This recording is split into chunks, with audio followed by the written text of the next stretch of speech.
And go. All right, timer's on. All right, so I'm trying to keep this under 20 minutes.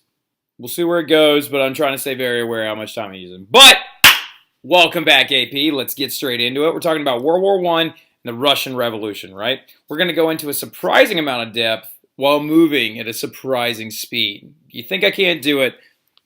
Trust me on this one. All right, but let's get after it. So, first and foremost, we got to talk about on the outskirts of imperialism, we got to talk about the growing international conflict, right? So, really quickly, we got to get after certain things about alliances, right? Where did it all start, though? So we need to kind of understand where all these alliances generated themselves from, right? Like, why did Germany turn their backs on England? Why did France hate Germany so much? Why did the Russians not stay with Germany? Oh, wait, we'll get there. Now, anyway, so failure to resolve long-standing aggression is a big, big problem. So this long-standing aggression is primarily between Germany and France, okay? France, of course, like from the Franco-Prussian pomp and circumstance problem, which comes from the fact that literally Prussia/German Empire became an empire standing in the hallways of the Hall of Mirrors in the Palace of Versailles after they starved Paris out successfully during the Franco-Prussian War after the Battle of Sedan, right? Also, the loss of Alsace and Lorraine to the Germans is huge. Put a star next to this. It's a major, major event. Following the Franco-Prussian War, when you give up two territories to your rival, it's a problem. Now, also, Germany's rise to power creates a permanent rift between Germany and France. Now, Germany used to say all the time, or Bismarck used to say all the time about Germany, that we are a satisfied power, that all we want is peace and we don't want war. Shit, okay. All right, anyway, now, I wish it was going to stay that way. And probably Bismarck would have actually kept it that way, but we'll get to Wilhelm here in a few.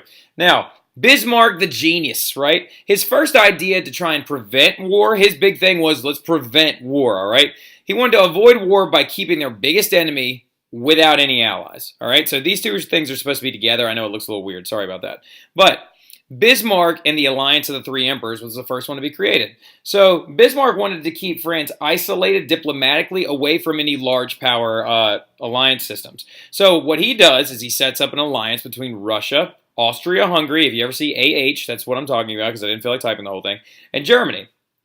Now, the issue that's going to pop up, though, that's going to lead to the unraveling of this alliance later on under Wilhelm II is the power vacuum in the Balkan states, right? So let's jump down here real quick. So Romania, Bulgaria, Serbia, and several other areas after this thing called the Congress of Berlin in 1878 are going to be left up in the air, and they're going to become self-determined national states because they forced the Ottoman Empire to give them up. So Serbia now becomes its own country, Bulgaria and Romania. Now the thing about it is all these people, with the exception of Romania, they are Slavic descendant peoples, which means they speak a Slavic style language, and their culture is genuinely a Slavic style, leading to that idea of the Yugoslavia, right? The coalition of Slavic states to create a Slavic unity. Now, the problem, though, is the idea that all Slavs should unify under Pan-Slavism, and Russia itself, Russia is a Slavic state. So that's going to come up as a big problem later on. But let's keep pushing forward. So then Wilhelm II is going to screw everything up. The Alliance of Three Emperors probably would have prevented worldwide war had it stayed together. But him and his dead arm decide to screw all that up because Wilhelm II is going to fire Bismarck once he comes in, and he's going to hire a chancellor of his own. We'll get to that guy later on. He also refuses to renew a non-aggression pact with Russia. So now that Russia, the Alliance of Three Emperors, is now dead due to this one stupid idiot, and then, wow, stupid idiot, what a second, grade insult. Now, France, though, is going to decide, all right, you want to play that game? They decide to go out and court Russia, absolutist Russia, with bribes and weapons, right? And so, due to that, they now have an alliance of their own. So we have two new blocs creating themselves in Europe. The Triple Alliance, which is between Germany, Austria-Hungary, and Italy. Some of you are like, why Italy? Well, remember, their nationalist movements are very, very similar. So Italy had a lot of the similar motives that Germany had as well.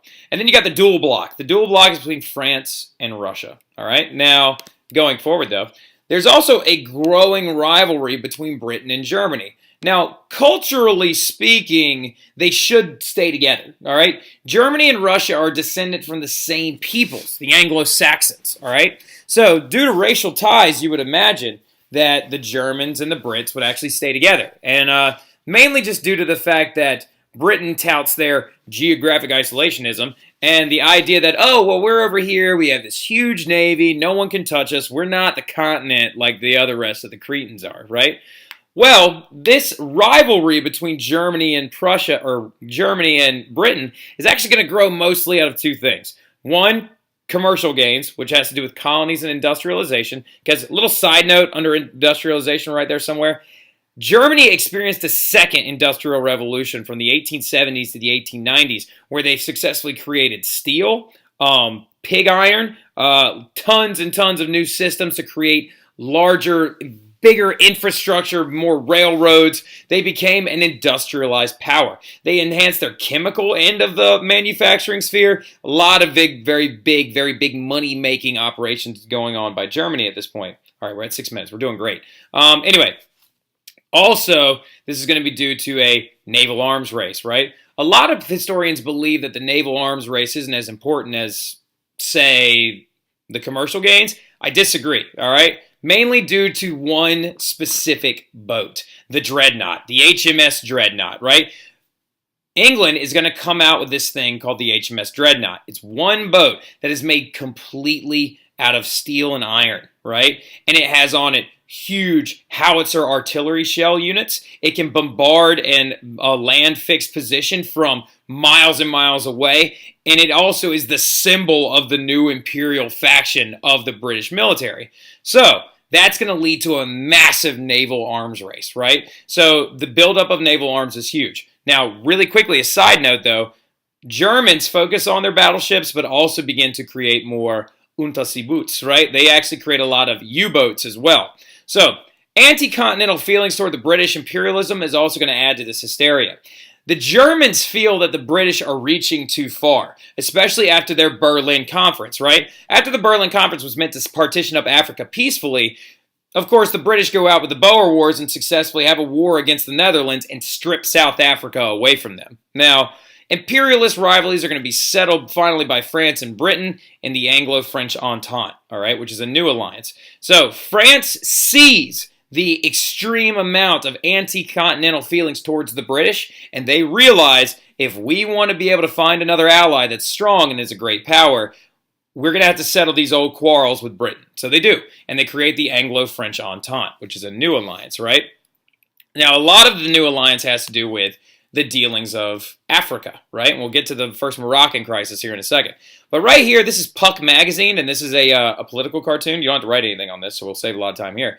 Puck Magazine issued this political cartoon showing the naval arms race. Do you see the United States over here with all theirs? We were churning right along, doing our own thing, creating all of our large infrastructure and naval fleets.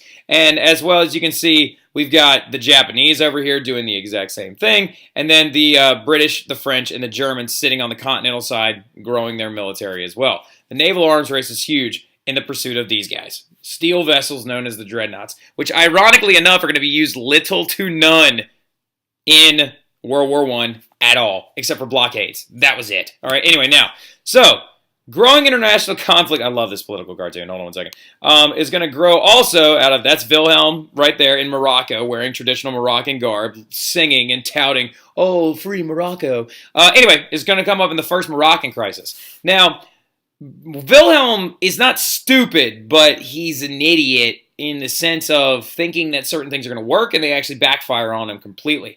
Now, the first Moroccan crisis is a big one. Now, summarize this in your notes if you'd like. The first Moroccan crisis happens when Wilhelm shows up in Morocco in Tangiers, and he touts that Morocco is now a free government.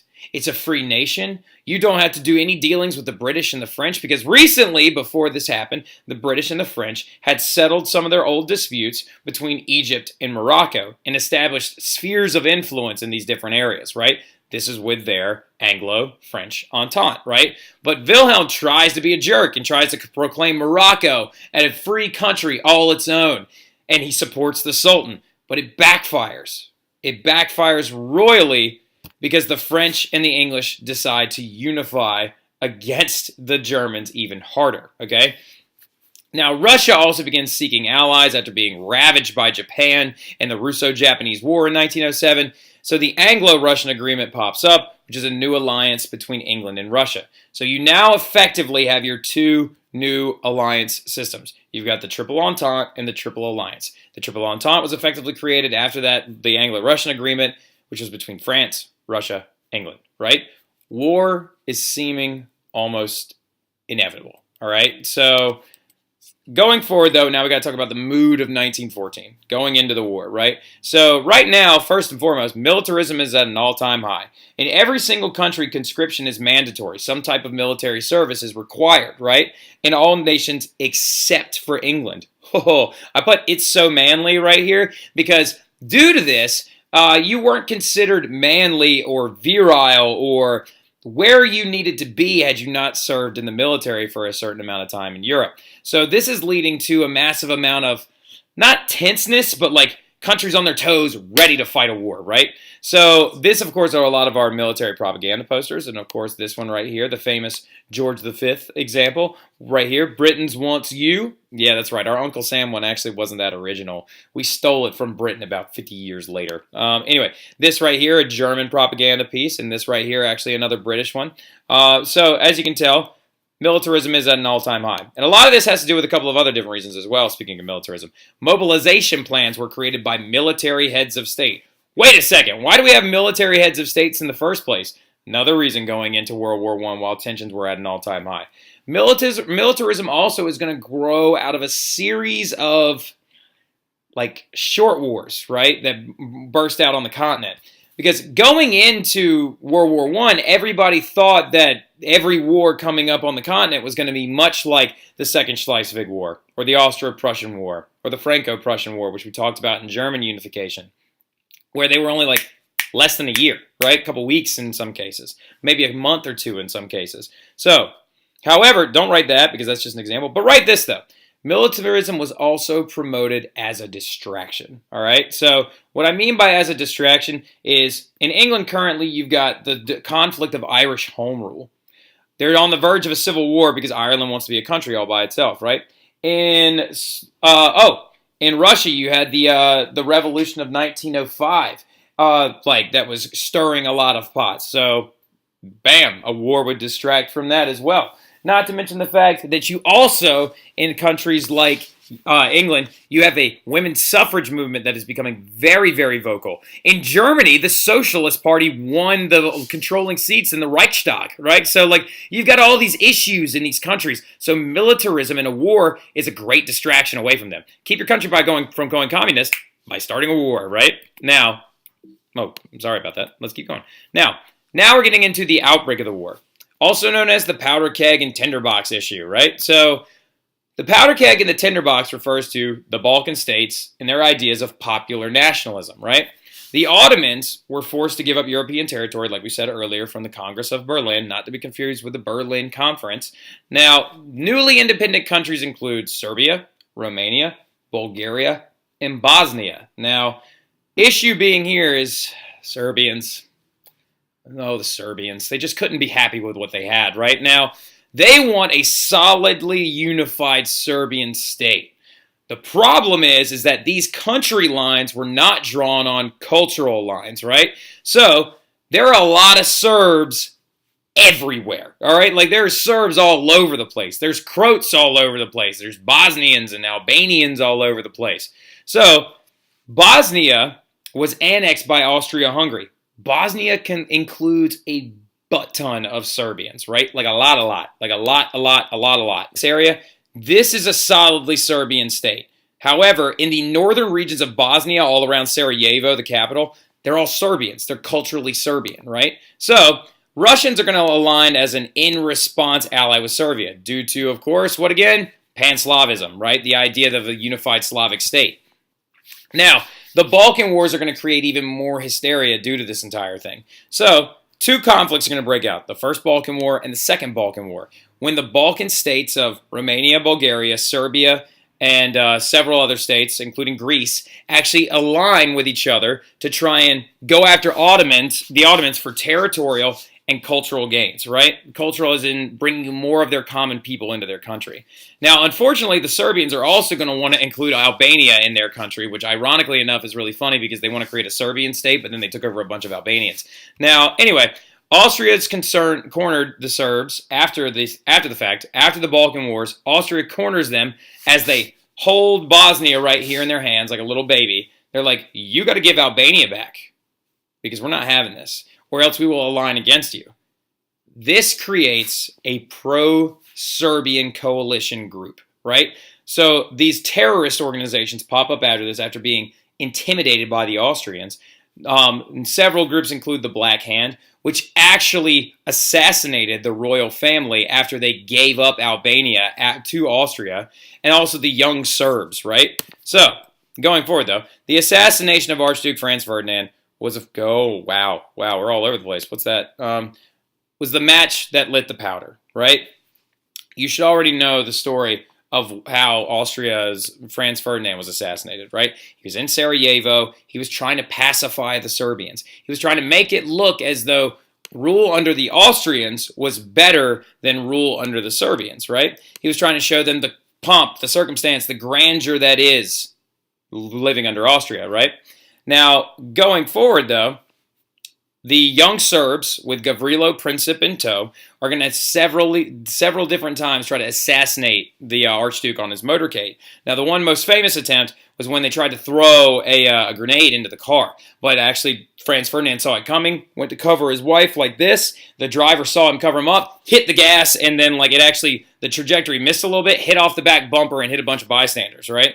Then they went to, the guy that actually threw the grenade tried to kill himself. He tried to take a cyanide capsule, but it actually wasn't strong enough. It just made him sick. And so he tried to jump into a river to drown himself, but the river was only a few inches deep. So he just sat there until he got arrested. Now, anyway, but he had tuberculosis, so he thought he would die for the cause. So, anyway, this is all going to result in the July crisis after Gavrilo Princip runs up from a coffee shop and shoots the Archduke and his wife in the face, right? So the July crisis was 5 weeks of extremely intense deliberation following the assassination of Archduke Franz Ferdinand between Austria-Hungary and the Serbian government. Now, the alliance system was about to come crashing down like dominoes, okay? So, the July crisis is due to the fact that Austria is going to declare war on Serbia after they could not meet these demands that they issued them. The Austrians issued 10 demands that actually would have violated the ideas of national rule in Serbia. They would have had to give in power and money away to the Austrians. They would have had to decrease their military so they wouldn't have been able to protect themselves. They would have had to have done a lot of different things that were just prepping for the Austrians to come in and annex them, right?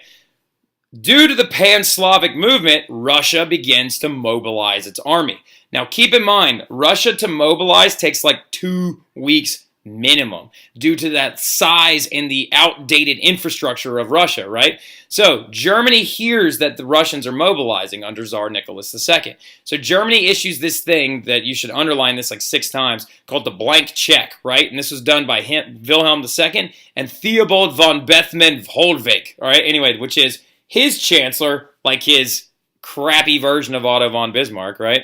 Now, Hollweg and actually Wilhelm are going to expect Britain to stay neutral in this conflict because they think that they won't want to violate their commercial gains. And so their idea is that we're going to issue the blank check. And what the blank check is, they tell Austria, look, if anybody attacks you, we got your back, right? Because they knew Russia was on the way. Since they knew Russia was on the way, they wanted to avoid a 2-front war. So they issued this thing called the Schlieffen Plan, right? The Arthur Schlieffen Plan. And the Schlieffen Plan, which is where we're going to stop today, which right now I'm coming in at 19 minutes and 56 seconds. However, I'm going to clip out the little scene where I'm trying to hunt down a map. Now, the Schlieffen Plan was the idea that they were going to sweep through neutral Belgium with 90% of their military force, their marching force. They were going to fortify the Western Front, and they were going to sweep all the way through north and then through the south of Paris, and then come back through Alsace and Lorraine, their territories, right? And that they were going to destroy France, bam, quickly, and then focus all their attention and move that 90% over to Russia. Unfortunately, this didn't work, number one, because it never would have worked, right? Because you had to imply that literally you're not going to lose very many people on the way there, okay? So it doesn't work, and not to mention the fact that Britain's going to declare war on them the day after they enter into Belgium. So they didn't see Britain coming in. That actually reinforced the French lines. And at the Battle of the Marne, which was right here, the Marne River, right outside of Paris, the Germans were, bam, like had to hit the brakes, and the first trenches began to be dug, all right, began to be dug. Now, the funny thing about the Schlieffen Plan is it didn't actually work due to the fact that the guy that came up with it, Arthur Schlieffen, he actually demanded 90% of the marching military force to go through Belgium and actually destroy the French early. None of the guys that were underneath him that successed him after he retired going into 1914, because he actually came up with this plan in 1906, were nearly as bold as he was. And they were like, how about we just send 60%? And that actually didn't work, right? So all of this started because of a small Austro-Serbian war, which easily could have been avoided, and had they not gotten so cocky, turned into a massive war when Britain had declared war, France declared war, the Triple Alliance declares war on everybody else, and we now have World War I at full bore after the failed Schlieffen Plan, right? So, bang! In August 3rd, 1914, World War I begins, all right? So starting tomorrow, we're going to talk about we're going to get into total warfare. Now, that affected the differences. Trench warfare, we're going to talk about that cool stuff that you know a lot about already. But yeah, so we're going to look at a lot of pictures more than anything else tomorrow. So I'll talk to you guys then. Have a great evening. I hope you all enjoy the rest of it, and can't wait to see you guys tomorrow.